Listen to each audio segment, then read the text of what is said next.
গতকাল রাত্রে আমি আমার বড় জেঠুকে হারিয়েছি এবং আমি প্রধানমন্ত্রীর বার্তা শুনতে এসেছি যেন আর কোনো আরজি করের মতন ঘটনা বা পশ্চিমবঙ্গে যেরকম নারী নির্যাতনের ঘটনা প্রায়শ ঘটে চলেছে সেই রকম যেন আর কিছু না হয় সেই বার্তা শুনতে এবং প্রতিজ্ঞা নিতে এসেছি যদি আমরা ক্ষমতায় আসি তাহলে আগামী দিনে এরকম কোনো যাতে ঘটনা আমরা হতে দেব না। প্রধানমন্ত্রীর প্রতি আমার যে ভালোবাসা বা ব্যক্তি নরেন্দ্র মোদীর প্রতি আমার যে ভালোবাসা সেইটা দেখার জন্য তাকে দেখার জন্য একবার আমি প্রচুর কাজ ফেলে আমি আগেই বললাম গতকাল রাতেই আমি আমার জেঠুকে হারিয়েছি, সেটার জন্যই আমি এসেছি। নরেন্দ্র মোদী আসছেন আসানসোলে, আপনি এই জনসভায় এসেছেন, কিন্তু আপনার পোশাক দেখে হিন্দু ধর্মের মতে বলা হয় যে এই পোশাক পরা হয় তখনই যখন বাড়িতে কেউ গত হন বা কিছু।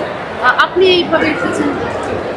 গতকাল রাত্রে আমি আমার বড় জেঠুকে হারিয়েছি এবং আমি প্রধানমন্ত্রীর বার্তা শুনতে এসেছি আগামী দিনে যেন আর কোনো আরজি করের মতন ঘটনা বা পশ্চিমবঙ্গে যেরকম নারী নির্যাতনের ঘটনা প্রায়শ ঘটে চলেছে সেই রকম যেন আর কিছু না হয় সেই বার্তা শুনতে এবং প্রতিজ্ঞা নিতে এসেছি যে যদি আমরা ক্ষমতায় আসি তাহলে আগামী দিনে এরকম কোনো যাতে ঘটনা আমরা হতে দেব না।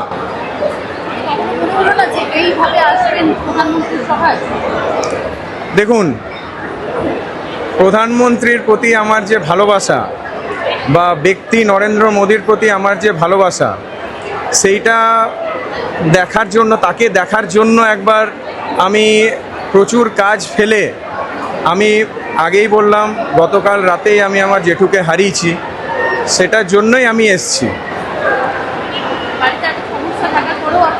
একদম একদম একদম বাড়ির প্রচুর সমস্যা, বাড়িতে প্রচুর কাজ সব ফেলে আমি এখানে এসেছি এবং সকাল থেকে আমি এখানেই আছি এবং যতক্ষণ না সভা শেষ হচ্ছে সমস্ত আমাদের কর্মীরা সভাস্থল ছেড়ে যাচ্ছে আমি এখানে প্রেজেন্ট থাকবো।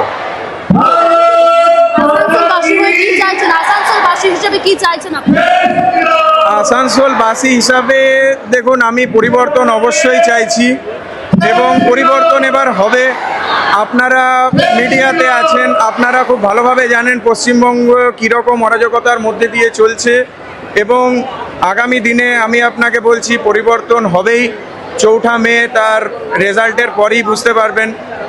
এখানে আসানসোলে আমি বলছি আমাদের এখানে যে 7টা আসন আছে, পশ্চিম বর্ধমান ধরলে 9টা আসন, আমরা আসানসোল যদি ধরি 7-এ 7, পশ্চিম বর্ধমান ধরলে 9-এ 9 আমরা করব এবং আমরা নতুন বাংলা গড়ার একটা সংকল্প বার্তা দিয়ে যাচ্ছি।